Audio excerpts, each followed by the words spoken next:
छात्रों, सच पूछिए तो रीति काल एक समृद्ध काल है। कई कवि हैं, कई महत्वपूर्ण कवि हैं, महत्वपूर्ण रचनाएं हैं, विपुल काव्य है, ग्रंथ भी बहुत हैं, लेकिन इसका विश्लेषण विवेचन सही ढंग से हुआ नहीं। भक्ति काल पर जितनी चर्चा हुई, काल के संदर्भ में, समय के संदर्भ में जितनी विवेचना भक्ति काल की हुई, रीति काल की नहीं हुई। कुछ वजह यह रही कि रीति काल के बारे में जो टिप्पणी कर दी गई कि रीति काल के कवि हृदयहीन थे और उनकी कविता विलासता में डूबी हुई थी। सामंतों के स्वागत में कविता लिखी गई, इसके कारण से रीति काल पर बहुत चर्चा नहीं हुई। आचार्य विश्वनाथ प्रसाद मित्र ने कोशिश की और इतिहास लिखा, बहुत महत्वपूर्ण इतिहास लिखा। भक्ति काल और वीर गाथा काल की तुलना में उन्होंने रीति काल को तरजीह दी। 3 श्रेणियों में काव्य को बांटा भी, कवि को भी बांटा, और ये श्रेणियां थी रीतिबद्ध, रीति सिद्ध और रीति मुक्त। 3 तरह के कवि और 3 तरह के काव्य।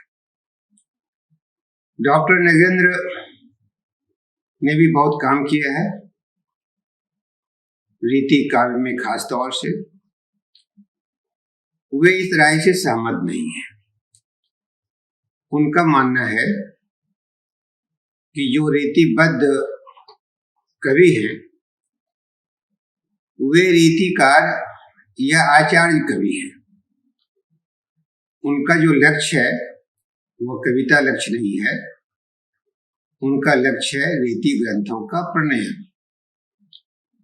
रीति ग्रंथों की रचना करना उनका मुख्य उद्देश्य है, ऐसा मानना है डॉक्टर नगेंद्र का।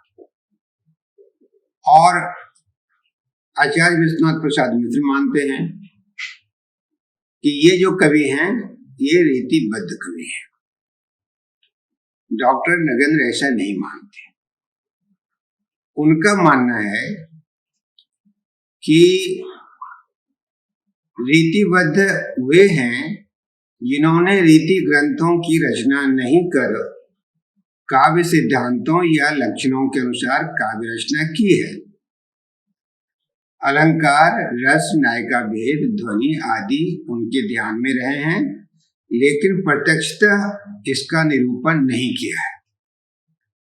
ऐसे कवि को मानते हैं रीतिबद्ध। यानी रीति तो जानते थे, काव्य के लक्षण जानते थे, प्रणाली में वो जानते थे, लेकिन उन प्रणालियों के आधार पर कविता लिखी है, उनके मन में है, उनकी चेतना में है, उनकी बौद्धिक क्षमता ऐसी है कि काव्य सिद्धांतों को उन्होंने अच्छे ढंग से पढ़ा है, अध्ययन किया है। और ऐसे कवि को आचार्य विश्वनाथ प्रसाद मित्र रीति सिद्ध कवि मानते हैं। डॉक्टर नगेंद्र रीतिबद्ध मानते हैं और आचार्य विश्वनाथ प्रसाद मित्र रीति सिद्ध मानते हैं। नागरिक प्रचारणी सभा ने जो हिंदी साहित्य का इतिहास छापा है, उसमें डॉक्टर नगेंद्र की मान्यता को ही तरजीह दी गई है। लेकिन आचार्य विश्वनाथ प्रसाद मित्र की जो मान्यता है रीति सिद्ध श्रेणी की, वह बहुप्रचारित है और एक तरह से इसे मान लिया गया है। यानी ऐसे कवि जिन्होंने लक्षण ग्रंथों का जिक्र नहीं किया, उनके मन में है, वह सिद्ध है और उसके आधार पर कविता भी लिखी और कल्पनाएं भी की, नए नए उड़ान भरे। तो वैसे कवि रीति सिद्ध कवि है।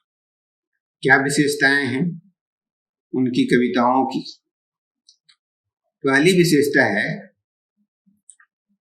कि उन्होंने कविता को प्रमुखता दी, काव्य लक्षणों को नहीं दी। यानी काव्य लक्षण नहीं लिखे। जैसे कोई अलंकार है, उस अलंकार के अनुसार कोई कविता नहीं बनाई, लेकिन उनकी कविता काव्य लक्षणों से मुक्त नहीं है,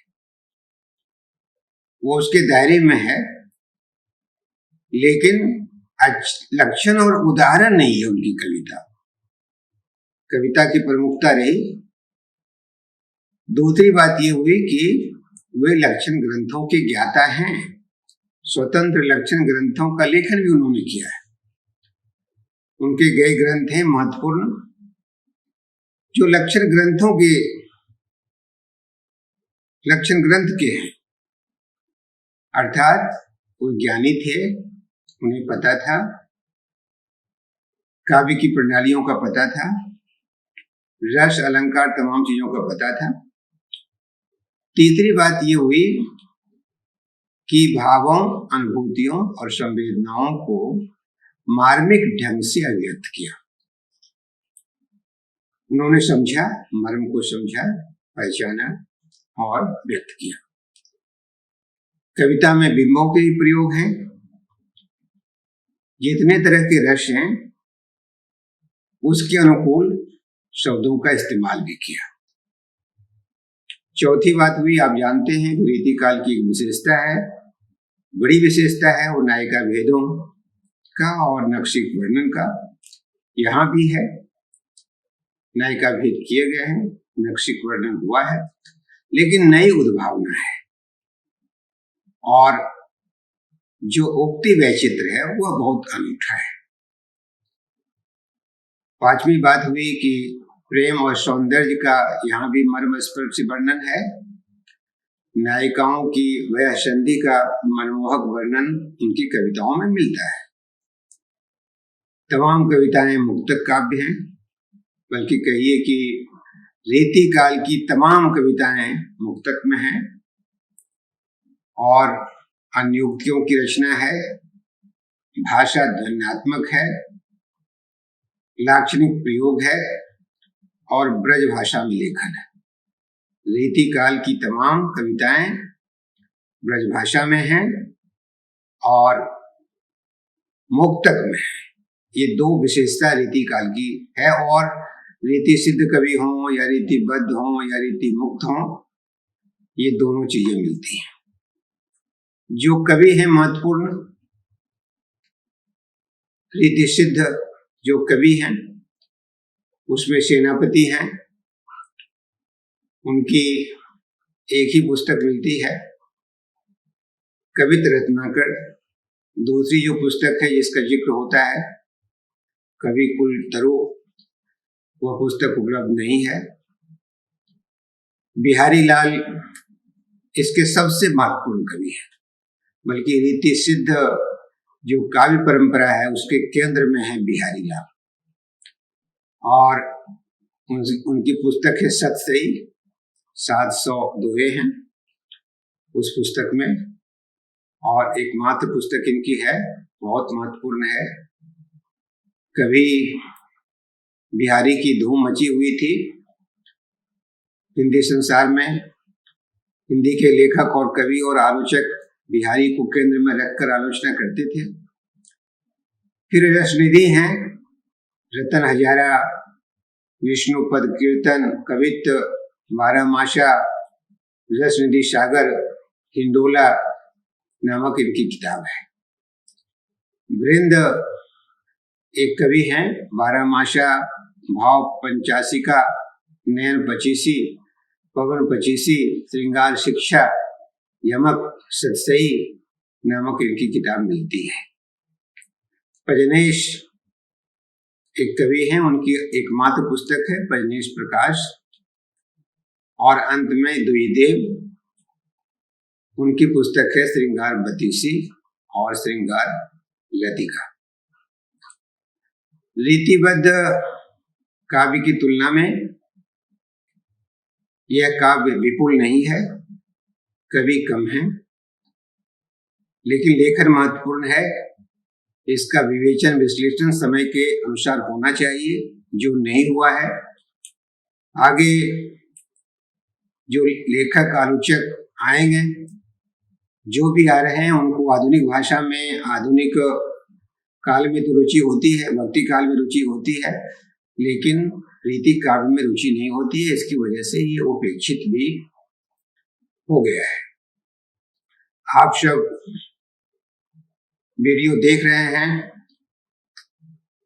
ये 3 रीति काल से संबंधित जो 3 धाराएं हैं, उसकी चर्चा हम लोगों ने की है। आगे जो कुछ महत्वपूर्ण कवि हैं रीति काल के, जैसे घनानंद हैं, केशव हैं, भूषण हैं और चिंतामणि हैं, उनके बारे में विस्तृत चर्चा हम लोग करेंगे। आप जुड़े रहे हमसे और आपके उत्साहवर्धन से यह कार्य और भी बहुत बेहतर ढंग से संपादित होगा। इस आशा और विश्वास के साथ आप सबों को धन्यवाद, बहुत बहुत धन्यवाद।